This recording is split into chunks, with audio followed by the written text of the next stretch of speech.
First is I want to talk about this is the play. Okay, we're gonna start. Hey, girls, Ruby, don't be a punk.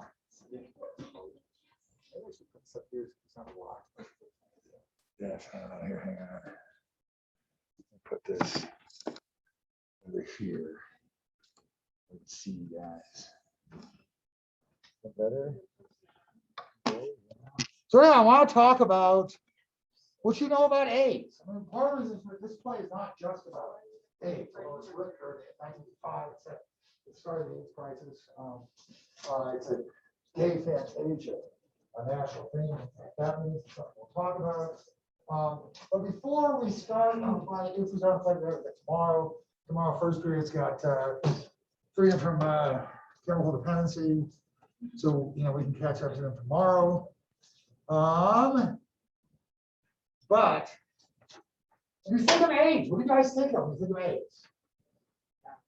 Tau. Okay, tau. That's true. Now you understand tau. What do you know about AIDS from tau? STD. It's an STD. It's also transmitted other ways, blood, but when you think of AIDS, let's say, God, how many of you guys get tested? For AIDS? For AIDS, for HIV. I've not gotten tested. Well, I mean, you're almost at the point where you probably will want to get tested, right? It's free. It's you want to know your status, right? You want to know it's your. But okay, let's say Ava got tested and she discovered she had AIDS. Okay, kind of a bummer. What was she? What? Okay, definitely suck. But I mean, you think like, oh, I don't know. Yes. Medicine now that prevents you from transmitting it to anybody else, makes you Correct. almost undetectable. With PrEP, It won't ruin your sex life or. they've had a couple of you can live a long and fairly normal life.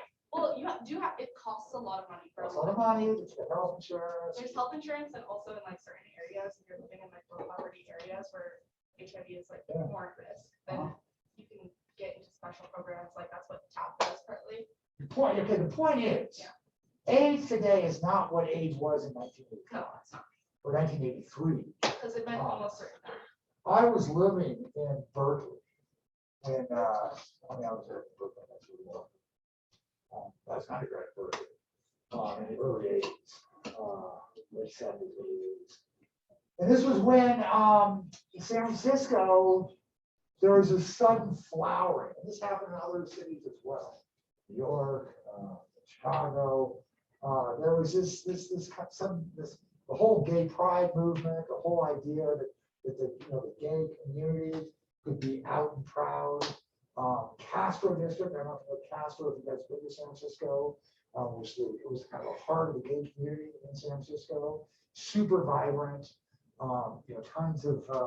I had a good friend, Mary Abood, who was actually enrolled at USF, the med school there. She was doing graduate work. She lived on Church, which is just out of Castro. And the nearest bar was Twin Peaks, which is a pretty famous gay bar in San Francisco. And the kid was close with Mary lived. $2 picture night. And I go down there to get the picture. She'd send me back up to the bar to refill the pitcher. I get my ass pinched a dozen times in a row, a dozen times on the way back. And she'd say, "See, this is what women have to deal with all the time." But it was lively, it was fun, it was interesting. It was, and then suddenly, overnight, people started dying, terrible deaths. It was like boom, somebody flipped the switch. And so, I mean, the first high school classmate I lost, a kid named Rex Stearns, just a wonderful guy, a terrific pianist. He used to play Scott Joplin ragtime tunes. He was the lead in all of our theater productions. He's a great actor. He's a really fun, wonderful guy.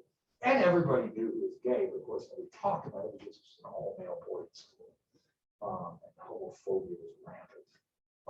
Such that when Rex finally, I was living in Ohio at the time, this was later 80s. Rex was the first classman I knew who died from AIDS. He came to basically say bye. And even then, he was skeletal, you know, his bones were all poking out, he had sores everywhere, it looked terrible. Even then, he couldn't really acknowledge or talk about his homosexuality. Just wanted to, you know, my son has been doing that with my son and stuff. But AIDS, when it first came out, AIDS was this terrible plague. It was the gay plague.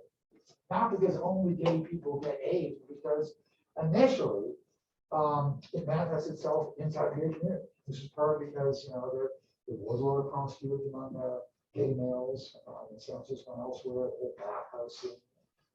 We go hang out in the bathhouse, have sex with people.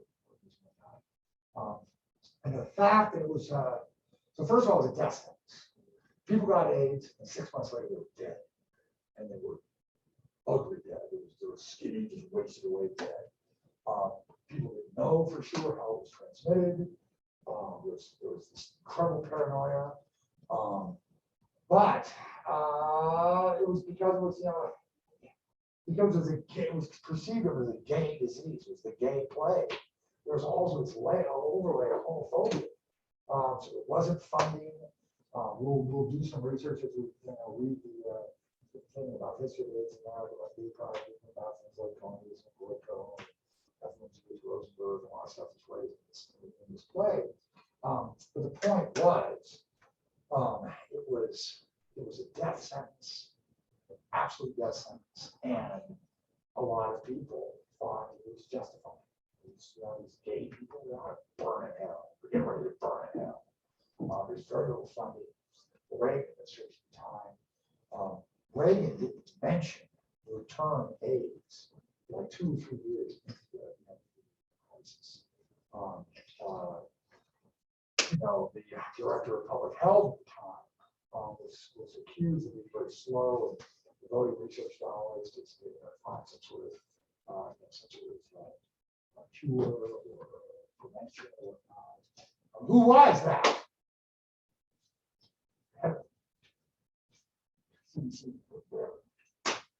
Dr. Fauci. It was Fauci back in the 80s. Yes. Yes, Fauci was very old. But he's been around for a long time. He was very front and center during the and he actually married Kramer, who was an activist with ACTA, Tony Kushner, playwright. He was also pretty active with ACTA. Anyway, so it was just it was just this death sentence. And so reading the play, we don't have a sense of the kind of terror. People didn't know, people. Do you know who Ryan White is? You heard of Ryan White? Because AIDS was initially prominent among male homosexuals, IV drug users who shared needles, and hemophiliacs. Hemophilia? It's a hemophilia.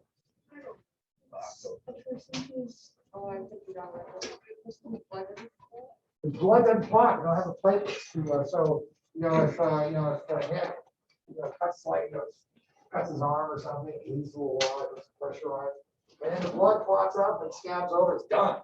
My hemophiliac doesn't have that ability, so you have the potential, you have the potential to bleed to death, bleed out. And Ryan White was a young middle schooler, somewhere in the Midwest. He was one of his hemophiliacs need lots of blood transfusion. And the blood supply was compromised. People, I don't know if you guys, we're great about donating blood. You guys donate blood? No, Right? I don't like needles. She gets a habit, she gets a cold. They used to do the spots, right? Right, the bus, well, it still comes to town. I give it gallons and gallons and gallons of blood. It's a good thing, it's a good habit. But when I, what's that? No, but when I was, Do you have to get blood removed? what? Do you have to get blood removed? Blood? No. No. Although, I think it's good. I think so. Someone told me. Some of it. When I was an undergrad at Berkeley, also cities have plasma centers where you could go sell your blood. My buddies and I, we used to go sell it. There's a Berkeley plasma center with Lower Telegraph, right, 2 blocks down from those huge books, like 5-story huge books. And you should go sell a pint of blood, you get like $10 a short. Most enough to get 16 ounces, and we go over to those books, and we buy books with blood. Yeah, come on, that was pretty good. Like books? Yes. Yeah, with your blood. Anyway, but a lot of indigent people would give blood. The plasma supply got tainted with that's one of the good tests, the blood for AIDS. Didn't have the test yet. And so some hemophiliacs who needed transfusion. So this little, suburban white kid, Ryan White, got AIDS from a transfusion. And it was this incredible, news story because, he lived in a small town, somewhere in the Midwest, Ohio or something. And all the parents pulled all their kids out of school because they didn't want them to be anywhere near Ryan White because they could get AIDS. They didn't know. And people didn't know if you could cough on somebody who had AIDS. They thought that you could sat on a toilet seat and somebody else with AIDS and they had a toilet seat with AIDS. There's a lot of mystery about it, a lot of fear. And so it was, it's kind of a different environment, which is why when we play the shot well. But this is, so I thought this would just read this to kind of set ourselves up. Over time, hopefully, so eventually other people will come. It's called taking the test. What test? Not the SAT, right? Oh, that is wrong. The time had come for me to take the test. The test is part of our succinct new vocabulary of non-words. PCP, DDI, KS, we'll see KS in class, which are the lesions, which you get. Because again, HIV, we know, is human immunodeficiency virus. And it's basically compromises your immune system. It's not what kills you. AIDS is what acquired immunodeficiency syndrome. And there's these opportunistic infections, weird things like bird tuberculosis or Kaposi sarcoma, which is what my friend Rex he discovered with super sores. It's terrible. KS, CMV, AZT, all representing either opportunistic infections or treatments for that acronym looming in so many of our lives. AIDS. For years, I wondered which non-word might ambush me, which series of non-words would prolong my life. Now, I sat at an examining table, my left hand fist, as the doctor's latex fingers drew my purple blood into a vial. For years, practically ever since the HIV antibody release in 1985, I avoided this one. Oh, why? You're that pretty irresponsible? It's like people don't get tested for COVID. Oh, it's positive, can't really work. Things are responsible. I know both my kids. Yeah. So, anyway,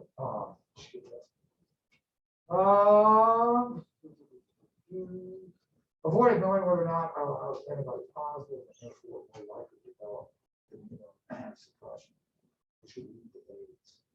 Along with my friends, and justified avoiding the test. It seemed better to be surprised by AIDS than live paralyzed by the prospect of powerless of all. That isn't true anymore, as my doctor put it 2 years ago. If you took the test and you were positive, all I could do was send you to a shrink. Now, if you're positive, we still send you to shrink. Who was, you know who it was who was the first national figure to really, yes, Magic Johnson. Magic Johnson got AIDS. And yet he got an AZT and other proteins and other uptakes. And he actually is still, he was the first national figure to have AIDS and not look like this walking dead. Not removed from the team, right? I think he was after the end of his career, may have been after he early retired. I'm not sure. Had a huge race. I think he got removed because people were like worried like that. He could be transferred Maybe, to Summit. yeah.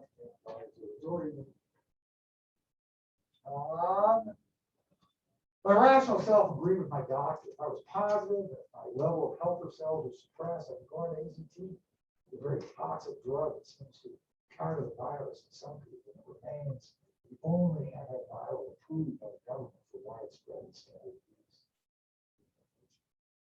I watched my blood in the vial, still panicked. I made the first of a series of decisions that change forever how I live my life. But not for long. The doctor drew the needle, found the vial, labeled the tube. A little form he checked off half the risk groups listed: gay, bisexual, male, sexual partner, persons at risk, other. He scrawled something on an envelope and shoved the vial form inside. He explained where to drop it off, told me a bad joke, bandaged my arm, part and part of it, and left.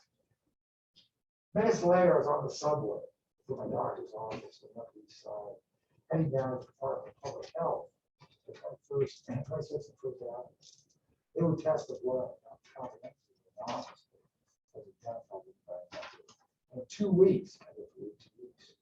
I would visit my doctor again to find out the results face to face. The vial balanced on top of the papers on my shoulder bag. I imagined the blood rolling out and smashed on the floor and the rush out. I imagine them leaping back, wondering just if I wondered what the blood was infected. I almost wanted the vial to crash, break.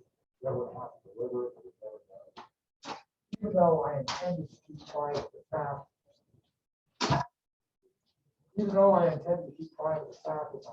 that taking the test, a part of rather copy of this on the table. Part of me wanted to hold it was just out.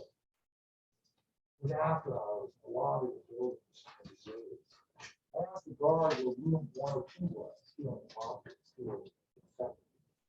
The nearly imperceptible, but not substantial.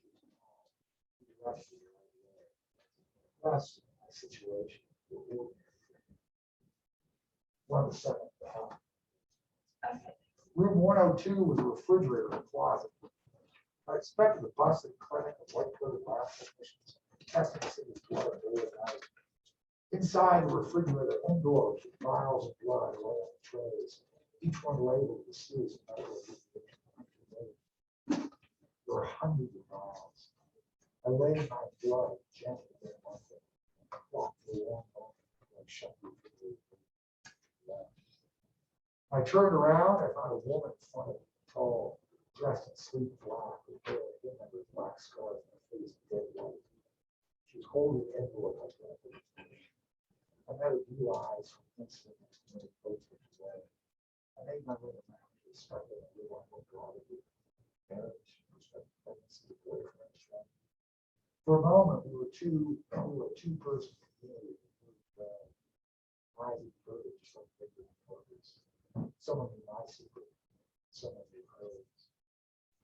When I got outside, the city was beautiful. Even this photogenic section of First Avenue. The gray lines, the buildings, the sky, it seemed like a series, like a line of subtle colors. The horns and headlights of vigorous party. I felt acutely aware of my possibly infected body, how it took up space, how the muscles worked my legs, and how, as a result, I knew I wouldn't be moving forever. I knew someday I would be still. I turned around and saw the woman in black, turning the opposite way. I wonder if she felt about her body. Yeah. For the next 2 weeks, I ate bacon cheeseburgers almost daily, a series of last meals. Every time the phone rang at home or the office, I felt an electric inside. The doctor promised he would not call me, but I told him to break our agreement. Phone to say I was negative. That way I could sleep. I grew more obsessed daily, even though for hours at a time I forget to anticipate my test results. My fear would ambush me like a body reaching my punch again. I told myself that I would die the first day. The doctor told me bad news. HIV positive friends. HIV positive friends And those who've been diagnosed with AIDS were still alive, mostly. They coped. I coped too. Cold country. I wake in the middle of the night trying to remember the details of every sexual experience I've ever had. I wasn't meant to risk infection. I went so far as to get up at 2 a.m. and scour the phone book to look at those men I lost contact with. One name was absent. That was imperative. I knew he had the list, and that he owned his apartment. I wasn't like to believe he was. Oh, it's just unlisted now.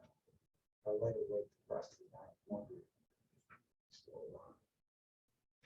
2 weeks later, my body feeling oddly light, as if I could still sense the ounce of blood I lost. I was sitting on the same examining table, 3 of my doctors both voice from next room. He was running late.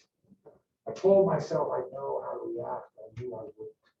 I let my eyes focus on the bad watercolor of the sink of each still over my quarter inside the sand. Pastels would fall. The doctor opened, the door opened, my doctor's face sweaty at the end of the workday. He did, but I will not tell you what the doctor told me. Imagine for yourself an immense relief, the nod attention slides through the lightheaded desire to hug the doctor and laugh. Imagine also the doctor's pronouncement, his optimistic groan about prolonged longevity of further T-cell tests, the stick in the stomach form a big sickening ball, this belief in thousands of self-stealings. Imagine that difference with lightweightness. My antibody status does not matter to you. Certainly it matters. Absolutely quantity. What I'd like you to remember is the blood on the subway, the click of the refrigerator door, the woman in black so elderly and uneasy, First Avenue, great gorgeous dust, the brilliance of that bad-eyed examiner, pores of the doctor's face all declared by their very existence, as long as you can.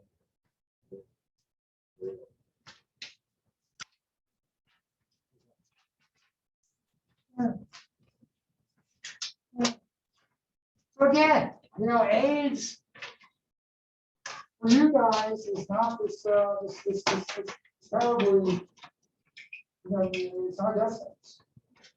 Obviously, it's not something you want to get in more of the coach. Whole kind of play attitude is, there's some crossovers there. I want to just look at, I don't know if we're going to read much, but I want to pass these out here.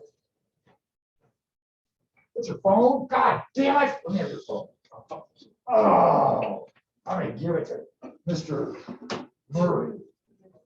I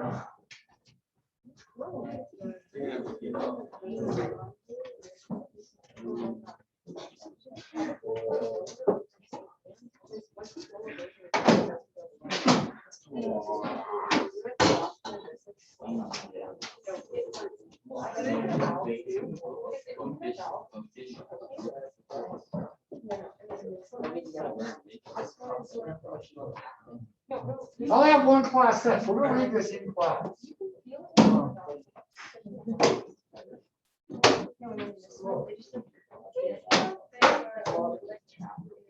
What's tracking your veins?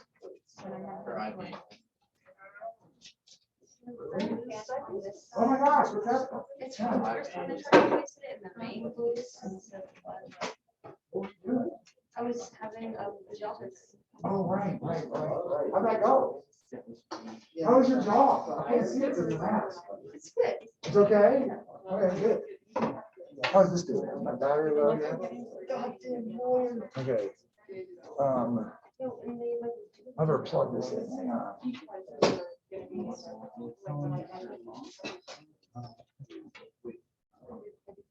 Oh, we got Rabbi Isidore Chemowitz What's that?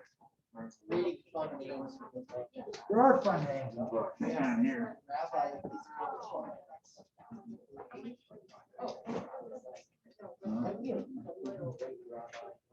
What awesome this is.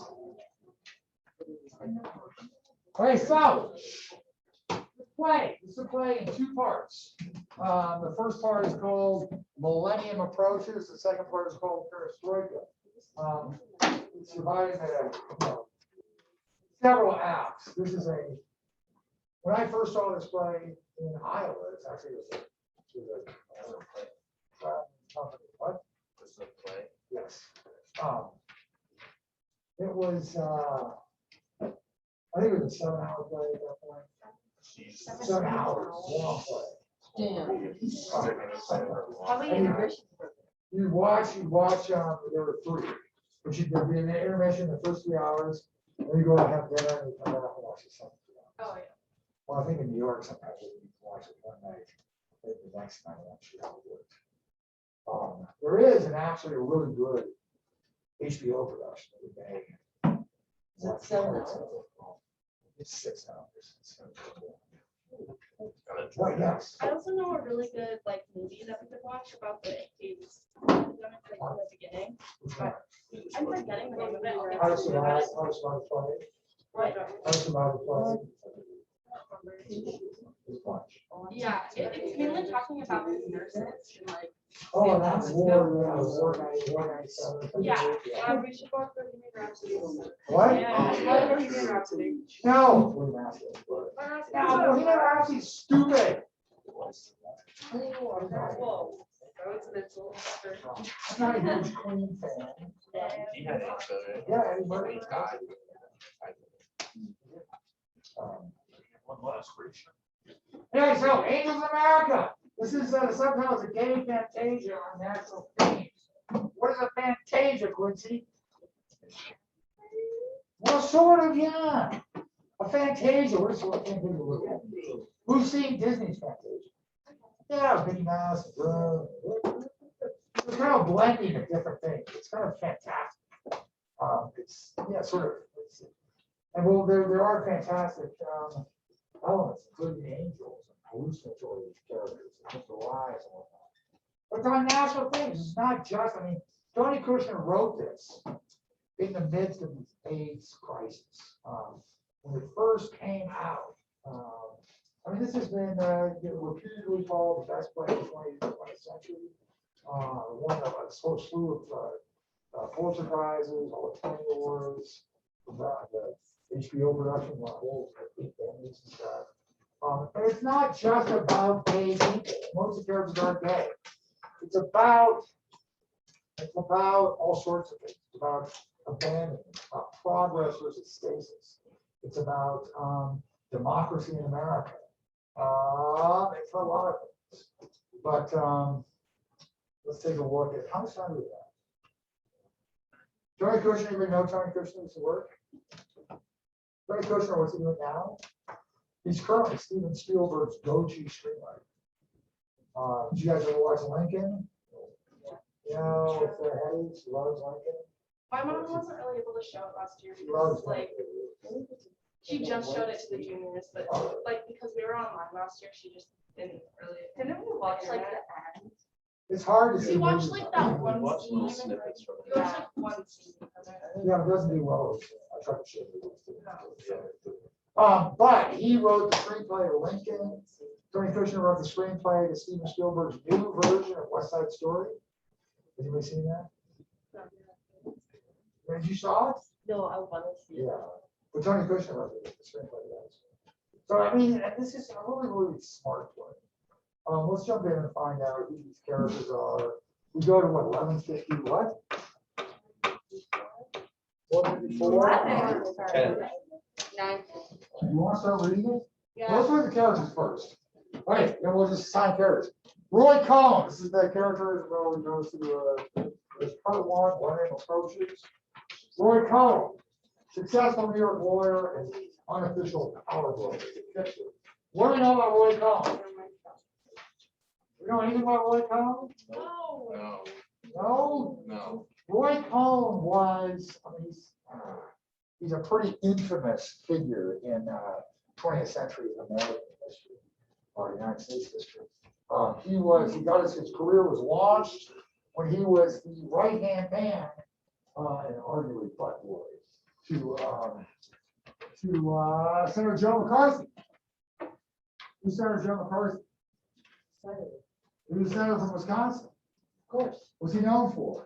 McCarthyism. Needs to- McCarthyism. What is McCarthyism? Oh, was that the thing? Have you ever been a member of the Communist Party? This is the Communist there, we're gonna have to do some research.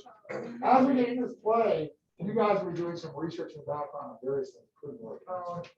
He was known for, he hated communists, he was one of the lead prosecutors in the Rosenberg case, Julius and Ethel Rosenberg, accused of stealing atomic secrets and sharing them with the Ruskies, for the Russians, which Julius absolutely did. But Ethel, I'm not so sure. But that's one of the plots. Subplots here is that Ethel's ghost comes back to haunt Roy Cohn. But more recently, Roy Cohn, who said, this is in the last several years, who said, "Where's my Roy Cohn? I need this." He's a lawyer who said, if you're getting sued, just sue him back. Just bury him with lawsuits. Never admit to anything. Sue. You know, tie him up in court. Drag it out. What? Donald Trump. Roy Cohn was Donald Trump's lawyer. Although he was that? I don't. Yes. Yeah, that's good. Yeah, when Trump and his father were sued for racially discriminatory policies and all their rental properties in New York City, the Queens and whatnot. Roy Cohn was one of the defendants. Yeah, Trump was being impeached the first or second time. Did you guys hear Biden's speech this morning? No. Very, don't go. You got to be actively engaged, citizens. Is it about the? It's really good. It's about 6. It's about the anniversary of January 6th. And it's great. Kamala speaks for a little bit. And Biden's not a great speaker, but he really calls Trump. Never names him. He just talks about the former president, his bruised ego. It's good speech. Anyway, so Roy Cohn is a closeted homosexual. Roy Cohn in real life actually died of AIDS, but never admitted it was AIDS. He said it was liver cancer. Right to the very end, we watched an interview with Roy Cohn. So Roy Cohn is in the play, and Roy is trying to seduce, both politically and perhaps sexually, Joe Pitt, who is the chief clerk for the Justice Theodore Wilson of the Federal Court of Appeals, Second Circuit. Joe is also a Mormon. He's married to Harper, which is Harper second here. And Joe is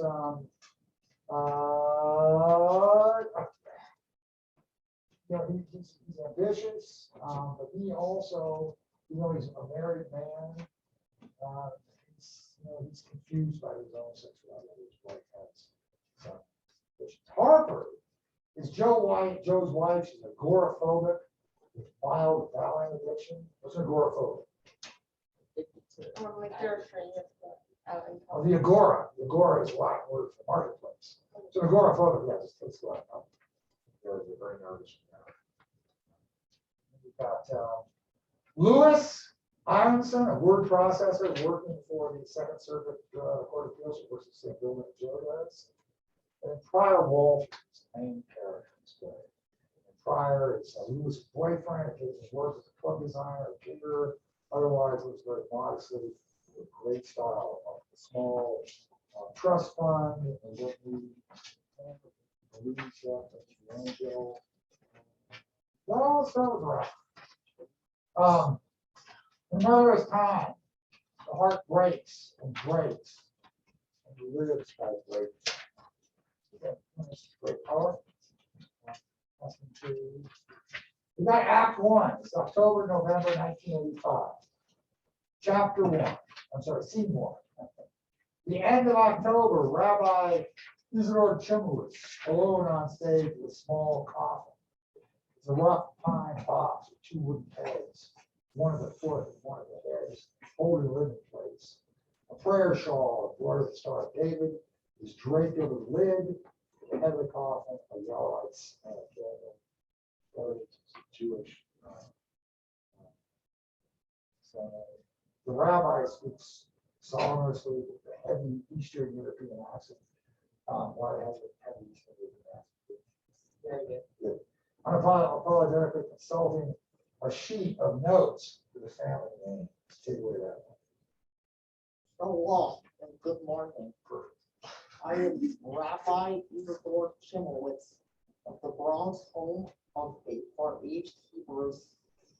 We are here this morning to pay respects to the passing of Sarah Aronson, devoted wife of Benjamin Aronson, also deceased, and loving and caring mother of her son Morris, Abraham, and Samuel, and her daughters.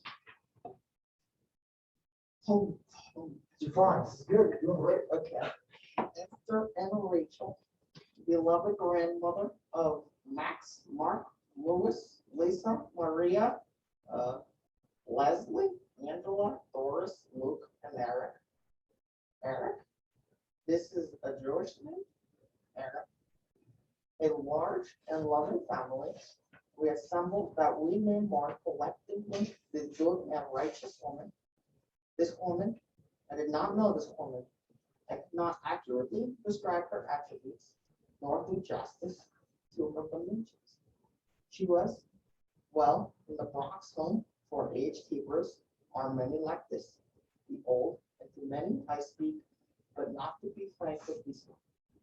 She preferred silence, so I do not know her, and yet I know her. She was not a person, but a whole kind of person. The ones across the ocean who brought us to America, the villages of Russia and Lithuania, and how we struggled and how we fought for the family, for the Jewish home, so that you would not know, grow up here in this strange place, in the melting pot where nothing melted. Descendants of this immigrant woman, you do not grow up in America. You and your children and their names, which are Goyish names, you do not live in America. No such place exists. Your clay is the clay of some Yitzhak Shittel, but your heir, the heir of the steppes,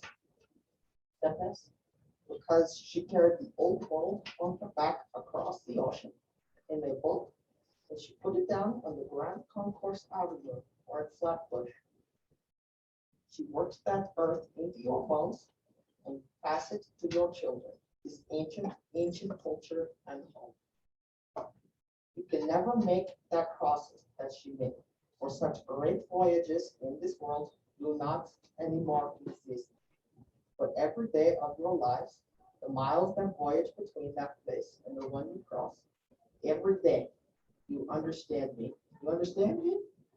In you that journey is. So she was the last of the Mohicans. This one was.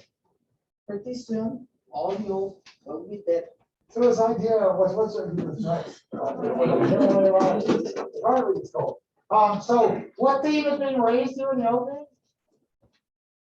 This idea of immigration, this idea of culture, the idea of this melting pot where nothing melts. What is democracy? How in a pluralistic society, is everybody supposed to give up their background and just to, kind of become, is it a melting pot or is it a fruit salad?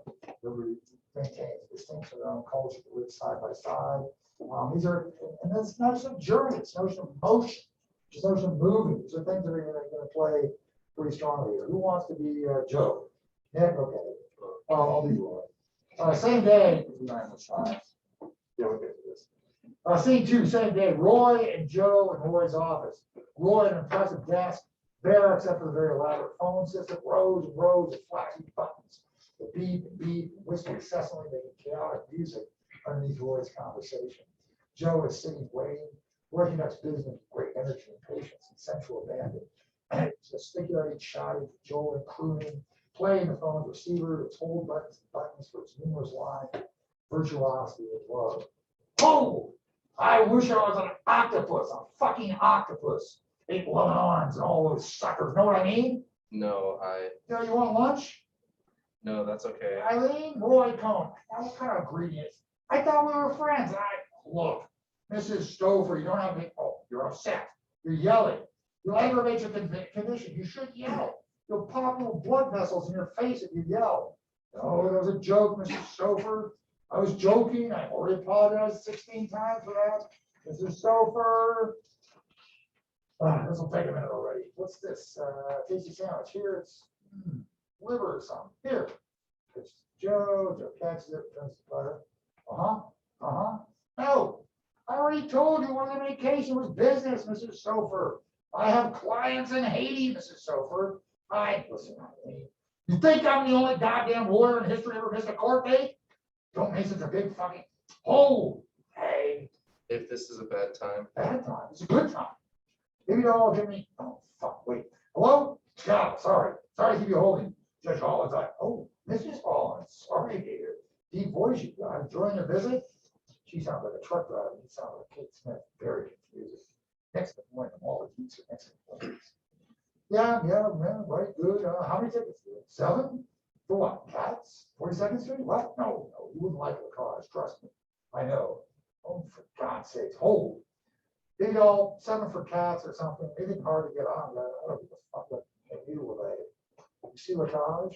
no, I, Fabulous, best thing on Broadway, maybe ever. You get 2 hints here. What do you mean by clients in Haiti?